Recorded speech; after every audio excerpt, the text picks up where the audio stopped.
Hello, and welcome to episode number 58 of the Point of Convergence podcast.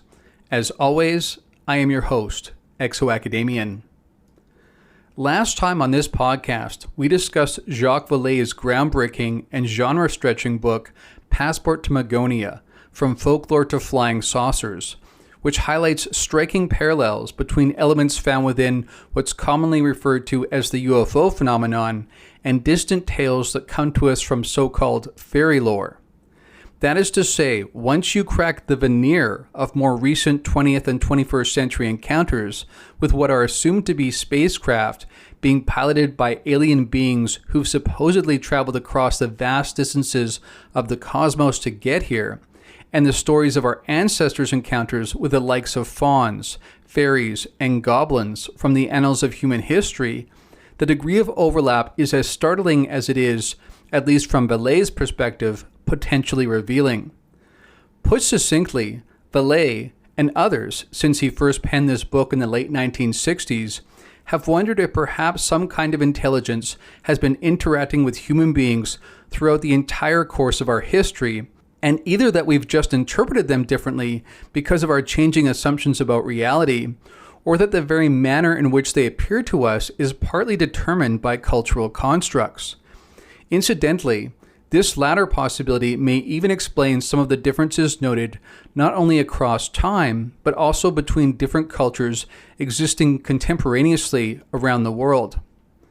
When one peruses the full breadth of the history of these kinds of interactions with beings that appear to be decidedly non-human, one particular element stands out.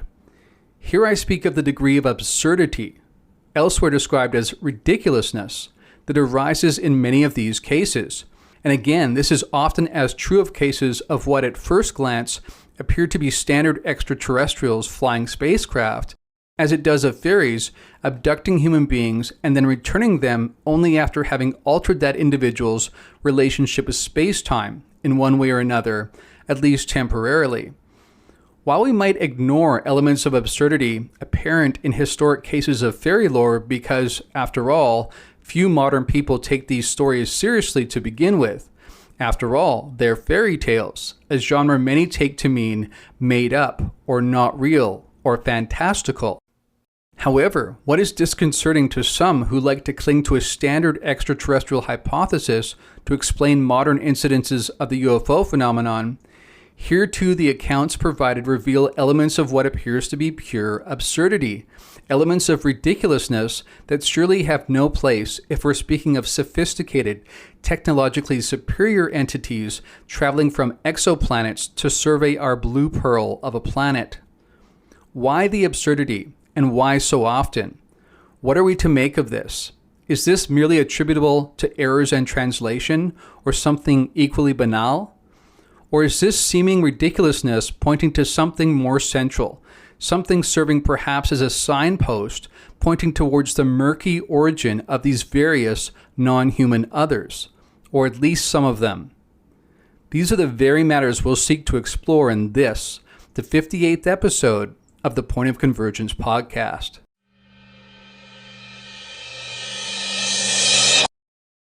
Let's begin this week's podcast with a definition. What do we mean when we use this term absurd?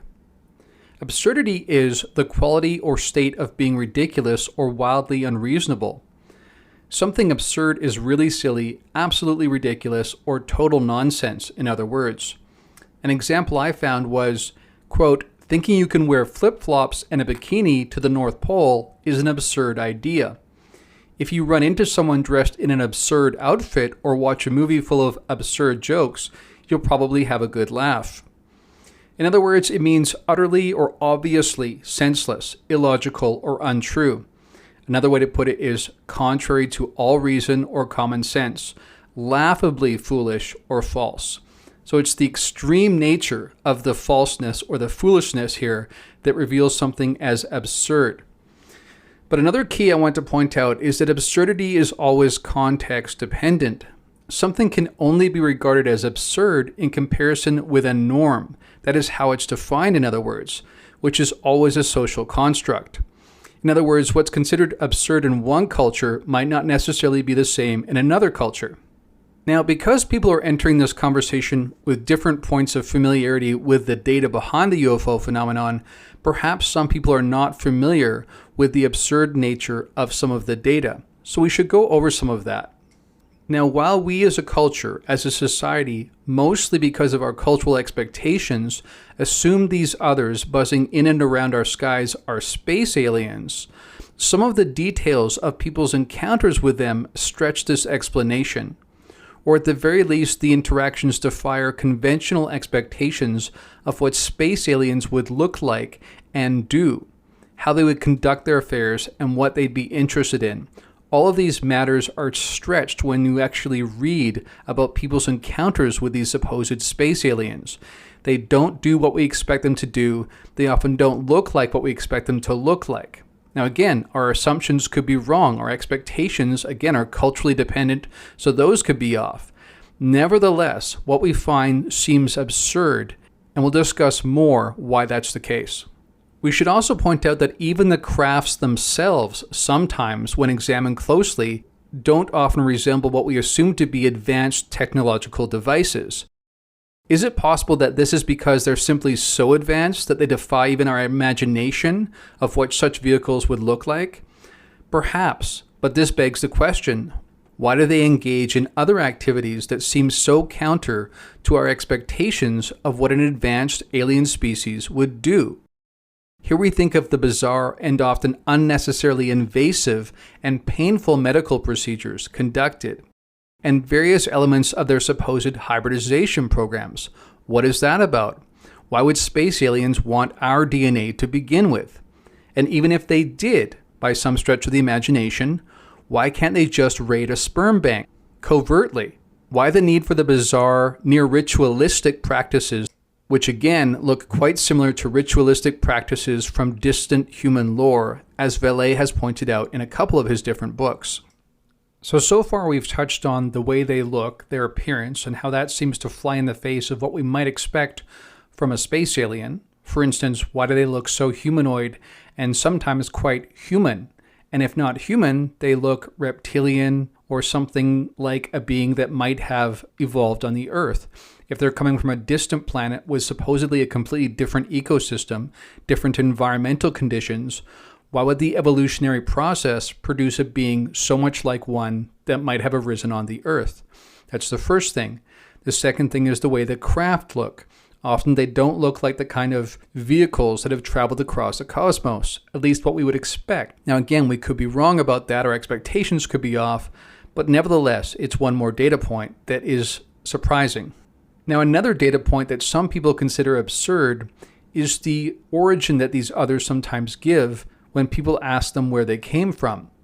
Again, the questions themselves make it very clear that we think they're space aliens coming from some exoplanet, but sometimes the answer that has been provided historically doesn't make sense. Either right away you talk to an astronomer and he'll know that it doesn't make sense what they're saying, or what they say is so vague that you can't possibly place it on a star map, for instance. And perhaps the person that's being told this, the abductee or the contactee, doesn't know enough about space to know that. Or they'll give some sort of location that at the time seems plausible, but as the decades go on and we learn more about the cosmos, we find that such a location isn't likely at all. So why would they give these seemingly absurd answers when they could give answers that would at least be intelligible and commonsensical? Why do they give us these answers that in retrospect sometimes just seem absurd on the face of it? Now, one possibility that we've discussed on this podcast in previous episodes touches on what some intel has exposed, suggesting that perhaps these others, at least some of them, are actually future humans who are merely telling us they're space aliens so as to cover over their true origin and to keep us in the dark as to their intention to change our timeline, our very future, by their presence in our midst. In other words, if they're actually humans from here, but from the future, they might give us a false answer to throw us off their scent. But again, you would still ask the question, why give absurd answers though? If they know us well and they know our timeline well, after all, we're supposed to be their ancestors, why wouldn't they be able to give an intelligible answer to cover their tracks even more? Again, why the need for seemingly absurd responses to the question as to where they're coming from? By the way, I'd also like to point out that on any one of these matters, you might excuse it and say it's not such a big deal. But when you look at the pattern of data in a totality, you begin to wonder why there's so many elements that seem slightly off, not quite what we would expect. Again, you could chalk this up to our mere expectations being wrong, our assumptions being off base, but it does make you wonder. Now, perhaps so far you're just not that convinced. When you hear the data points I've brought up already, they don't add up to much in your mind. Perhaps you can excuse all of that as just being errors in translation or an issue with our expectations being off or what have you. But the elements of absurdity go much beyond those, go far beyond those. Let's now discuss a very specific case related to something we talked about last week and how absurdity seems to be baked into the very core of this case. And I use the word baked as a bit of a play on words there. You'll understand why in a moment. Again, this is a case we discussed last week in brief in the discussion about Passport to Magonia. I would like to revisit it now and then consider each of the elements within this case. Quoting again from Jacque Vallée's Passport to Magonia, quote, "It was an unusual day for the Food and Drug Laboratory of the U.S. Department of Health, Education, and Welfare when the Air Force requested an analysis of a piece of wheat cake that had been cooked aboard a flying saucer. The human being who had obtained the cake was Joe Simonton, a 60-year-old chicken farmer who lived alone in a small house in the vicinity of Eagle River, Wisconsin. He was given 3 cakes, ate one of them, and thought it tasted like cardboard. The Air Force put it more scientifically. Quote, the cake was composed of hydrogenated fat, starch, buckwheat hulls, soybean hulls, wheat bran. Bacteria and radiation readings were normal for this material. Chemical, infrared, and other destructive type tests were run on the material. The Food and Drug Laboratory of the U.S. Department of Health, Education, and Welfare concluded that the material was an ordinary pancake of terrestrial origin. Where did it come from? The reader will have to decide for himself what he chooses to believe after reading the second chapter. It begins with the Eagle River incident because this is a first-hand account given by a man of absolute sincerity. Speaking for the U.S. Air Force, Dr. Alan Hynek, who investigated the case, along with Major Robert Friend and an officer from Sawyer Air Force Base, stated, quote, there is no question that Mr. Simonton felt that his contact had been a real experience, unquote. And now let's get to the incident itself. Quoting again from the book, quote, the time was approximately 11 a.m. on April 18, 1961, when Joe Simonton was attracted outside by a peculiar noise similar to knobby tires on wet pavement.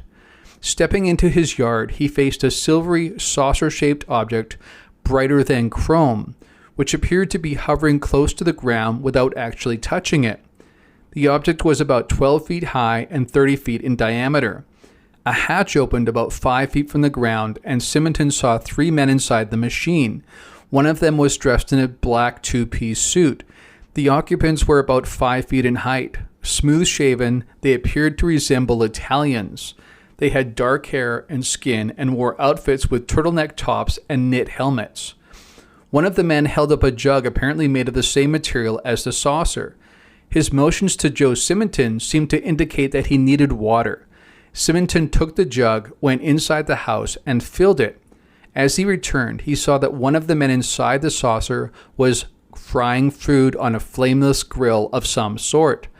The interior of the ship was black, the color of wrought iron.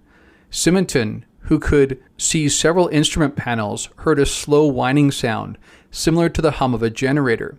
When he made a motion indicating he was interested in the food that was being prepared, one of the men, who was also dressed in black but with a narrow red trim along the trousers, handed him 3 cakes, about 3 inches in diameter and perforated with small holes. The whole affair had lasted about 5 minutes.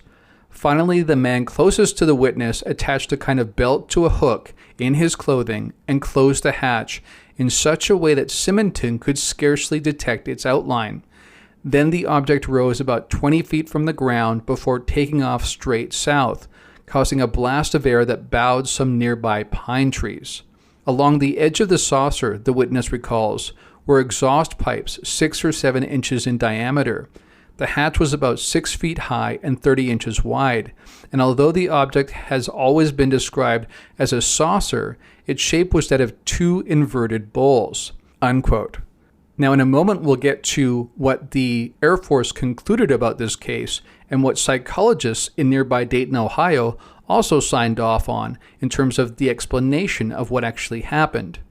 Because, as I'm sure you'll agree, there are some very strange elements, strange bedfellows that you don't usually get together in a UFO incident. But before we go much further, I want to remind you that in addition to seeing a flying saucer and encountering supposedly alien beings, Joe Simonton was also given an artifact, given these 3 pancakes, 2 of which were handed over to the U.S. Air Force, and those were subsequently analyzed. So we have here an artifact manifesting in consensus reality. I want you to keep that in mind because that is key. This clearly cannot be purely a waking dream, because if that was the case, where did the pancakes come from? I also want to remind you that people like J. Allen Hynek were involved with this case, so there is a high bar to pass in terms of credibility of the witness. And apparently Simonton passed that with flying colors. So you can't merely dismiss this as a witness who's lying or is delusional. And even if you want to do that in this case, there are many other cases just like it. And surely you can't dismiss them all, because at that point you're just basically excluding evidence that you find inconvenient. Okay, now let's touch on some of the elements from this case, from this narrative that is described by Joe Simonton. And we'll touch on both ones that seem to fit with a saucer narrative, in other words, ETs flying a craft, and other elements that don't seem to fit at all, that seem to be jagged right angle fits in terms of that narrative.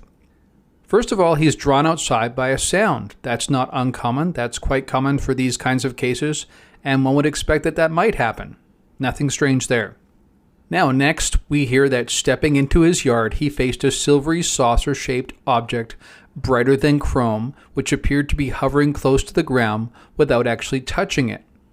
Now again, perfectly reasonable, saucer-shaped, brighter than chrome, not actually touching the ground. That all sounds like a UFO, sounds like a sophisticated vehicle operating advanced technology. All good so far. But then we get to this point. A hatch opened about 5 feet from the ground, and Simonton saw 3 men inside the machine.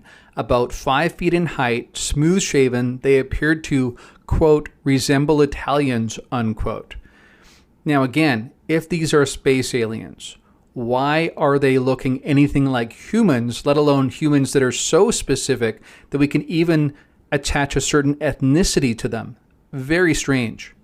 And we should also point out that their height, which is somewhat lower than average, is quite common in these cases as well. That's a big part of this literature, is that the beings, whether they're the small grays or what have you, often seem to be not quite the height of conventional human beings, which again, you could argue points more towards some sort of non-conventional human species existing on the Earth, or some breakaway civilization that seems more likely than space aliens who just happen to look human, and so human that we can say, hey, they look like Italians.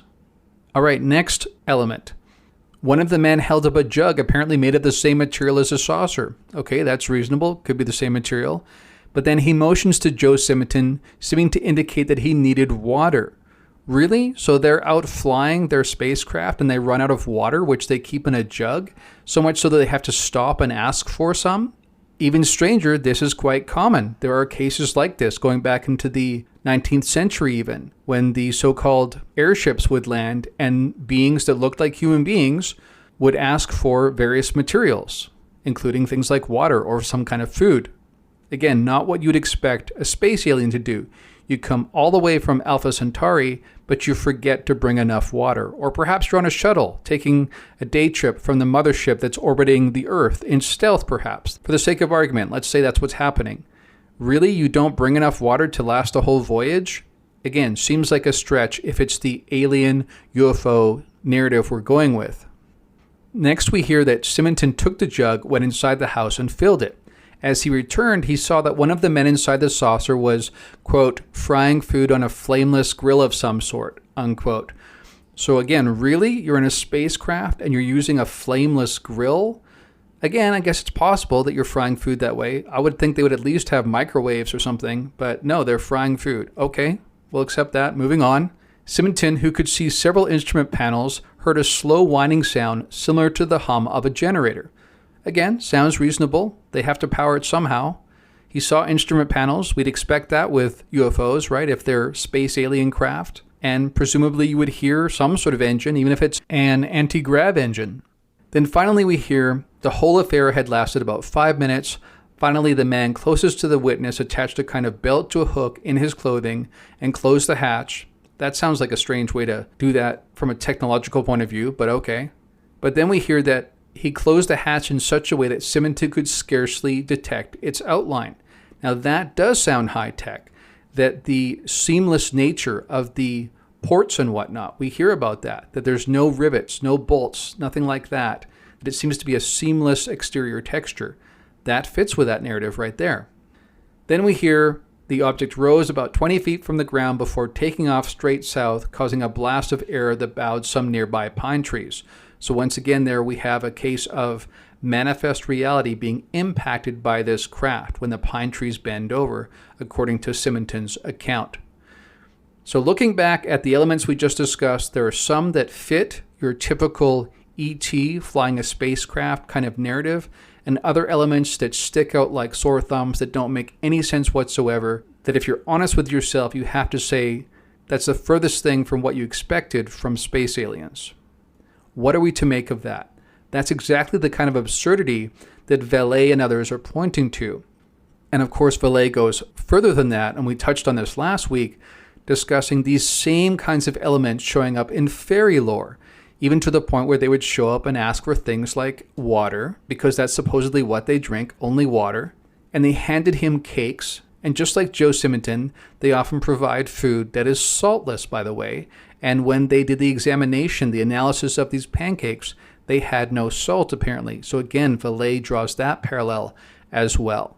So while some are incredulous and refuse to believe that this has anything to do with fairy lore, you've got elements that don't at all fit with your typical ET alien kind of hypothesis, and they do have elements that fit with the stories we hear from distant human lore regarding the Fae. Why would that be the case? We have to make sense of that. Now, one wonders, how would the Air Force resolve this case? What would they conclude about the bizarre juxtaposition of weird elements that appeared together? Well, Vallée says, quote, "The Eagle River case has never been solved. The Air Force believes that Joe Simonton, who lived alone, had a sudden dream while he was awake and inserted his dream into the continuum of events around him of which he was conscious. I understand several psychologists in Dayton, Ohio, are quite satisfied with this explanation, and so are most serious amateur ufologists. Alas, ufology, like psychology, has become such a narrow field of specialization that the experts have no time left for general culture.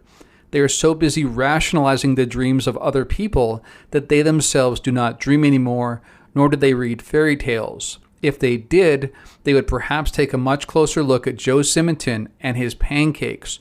They would know about the gentry and the food from fairyland." Unquote. Now, along with Vallée, I find it bizarre, almost hilarious, what the Air Force concludes, along with several psychologists in Dayton, Ohio. No serious explanation is offered as to how someone would insert a dream into the continuum of their waking and walking events. That's never explained. Rather, what we see here is that we have a notion of how reality works. Certain things happen in dreams, and certain other things happen when you're awake. And all they've done here is said, aha, these are dreamlike things, so we'll just smash those together into this waking state without explaining exactly how that happened. And then our prevailing understanding of how the world works is protected.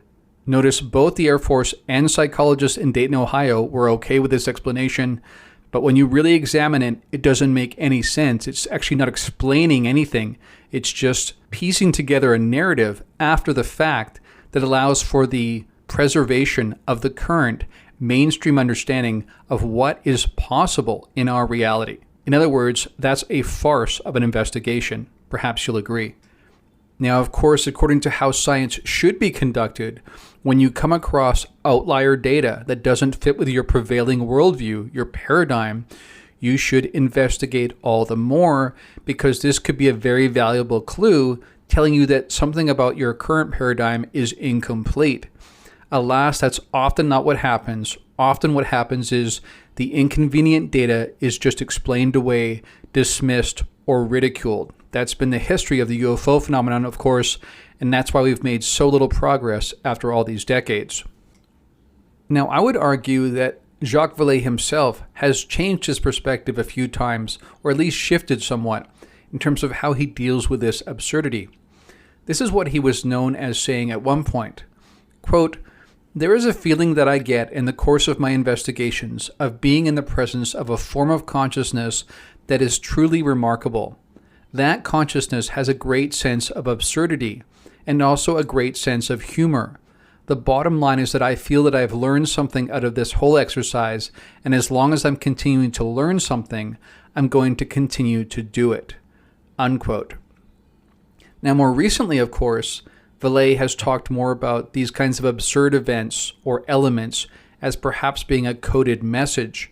We think of his book Trinity, The Best Kept Secret, which he co-authored along with Paola Harris, which talked about a craft that crashed very soon after the very first ever atomic bomb test, and in the very same area as where that test was conducted.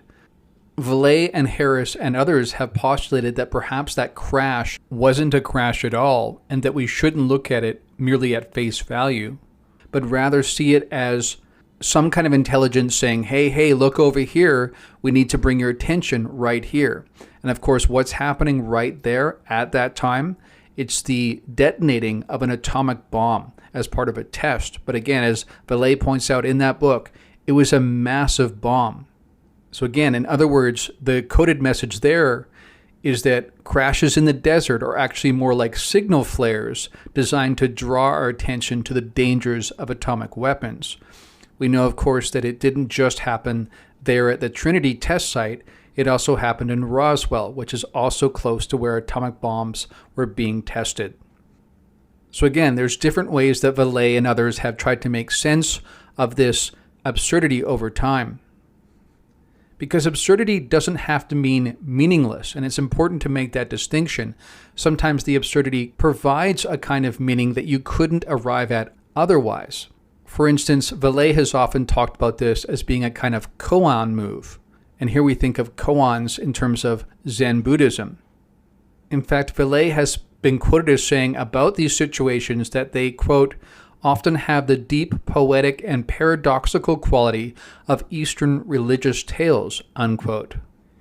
In a 1978 interview with Fate magazine, he described this further, saying, quote, "If you're trying to express something which is beyond the comprehension of a subject, you have to do it through statements that appear contradictory or seem absurd. For example, in Zen Buddhism, the seeker must deal with such concepts as, quote, the sound of one hand clapping, unquote, an apparently preposterous notion which is designed to break down ordinary ways of thinking, unquote."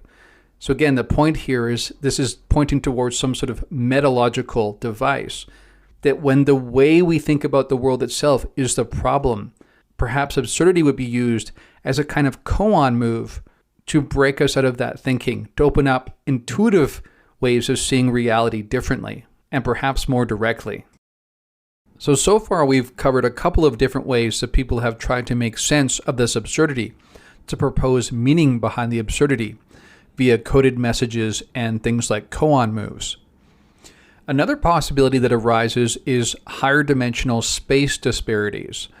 Now, to bring your attention to this, I would point out that there was a book written in the past called Flatland, which describes beings living in a two-dimensional space, and they are confounded by the actions of someone who is existing in three-dimensional space. And of course, if you live in three-dimensional space, you can do things that end up looking bizarre and absurd to the beings living in two-dimensional space. So to use that analogy here, the idea is that if this is some sort of entity or intelligence or group of beings coming from fifth dimensional space or something like that, their behavior would look paradoxical, bizarre, and even perhaps absurd to us. This is yet another way that people try to make sense of the apparent absurdity in the data. A final possibility that I would postulate that others have pointed out to me as well, specifically people who've had encounters with the Greys, is that the end goal is just secrecy for the sake of secrecy. That perhaps this is like a sleight of hand trick, where they are distracting us on one level while doing something deeper and potentially more nefarious on another level. So in other words, according to this possibility, the absurdity is just meant to confound us, to confuse us, to obfuscate what is actually going on. I would also add that you could suggest this is a cultural mismatch, that again, there are translation errors, and that's why things look so bizarre. But the part that's hard to reconcile with that notion is that some elements do seem to fit our cultural expectations, while others are jarring exceptions to that rule. So why would that be the case? From my point of view, cultural differences alone don't fully explain the degree of absurdity apparent in these kind of encounters over the course of history. And for that matter, the idea that this is just done to confound us while secretive things are done that are more nefarious, that also doesn't seem like the best fit of the data from my point of view. If their goal was merely to confuse us and distract us, they could do it through other means. I think that the absurdity is pointing to something more than that. At least some elements of the absurdity are pointing towards something else entirely. Now, elsewhere, Vallée has also spoken about the absurdity as part of his control system hypothesis, specifically that you could use absurdity to change the course of human history on an unconscious level, that's where you sort of lever the change. And you could do that right underneath the noses of the powerful elite, because the absurdity distracts them, keeps their attention elsewhere. They don't pay attention to it because of the absurdity itself. These are a couple of statements that Vallée has made to that effect in his book, Messengers of Deception. Quote, "The social sciences have not yet achieved an understanding of the process by which new religious experiences arise and new sects become influential churches.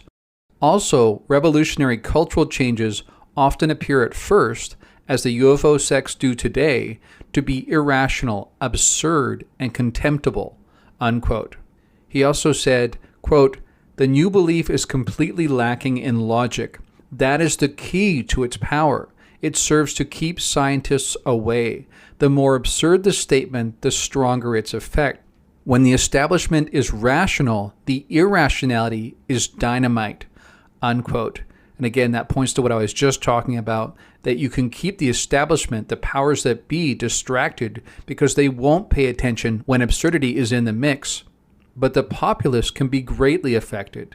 And Vallée's point is that already happens with churches and cults and whatnot. And at the time that he wrote these two books, Passport to Magonia and Messengers of Deception, he was proposing that perhaps we would see the formation of churches, religious organizations, built around the mythos of these benign alien visitors. As it turns out, that didn't really happen historically. We have to point that out. But nevertheless, this is a really insightful point that Vallée is making about how absurdity can become a subversive means to control an entire populace. And now I'd like to leave you with a few concluding thoughts to consider. First off, from my point of view, a key endeavor we should engage in, as I've been saying for some time now, is to see if we can tease out of the data certain patterns indicating different actors, agendas, and origins from within the totality of the data. Of course, we have to be careful to not merely see what we want to see, i.e. confirmation bias, but with appropriate checks and balances in place, I think this can be done and done effectively.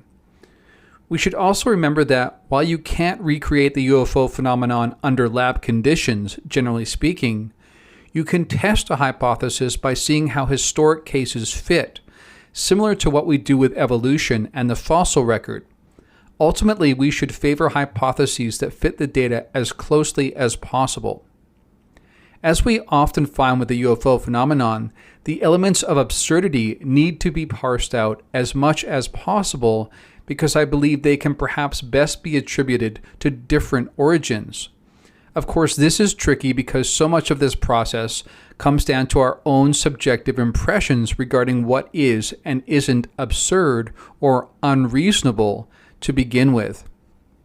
Once we've done this, I feel like we might see over time that different elements emerge from within that blended totality we call the UFO phenomenon. Now, some elements may be cleaner than others. I think these cleaner, less convoluted elements point perhaps to a different origin than those emblazoned with bizarre elements of absurdity. I think this latter kind are pointing perhaps to a different source altogether, one that is not actually one of the usual players we think of in terms of the various common hypotheses put forward to explain the UFO phenomenon. Here I speak of the extraterrestrial hypothesis, the interdimensional hypothesis, the future human hypothesis, the cryptoterrestrial hypothesis, etc. An alternative hypothesis postulated to specifically make sense of the group of others embedded within this particular fog of absurdity is something I plan to continue to roll out piece by piece over the course of time on this podcast. So I hope you'll continue to tune in as we proceed with this fascinating discussion in the weeks and months to come. And on that note, we've come to the close of another edition of the Point of Convergence podcast. If you'd like to support this podcast, you can do so by going to patreon.com/exoacademian. But until next time, friends, from deep within the Blue Ridge Mountains of North Carolina, this is Exoacademian signing out.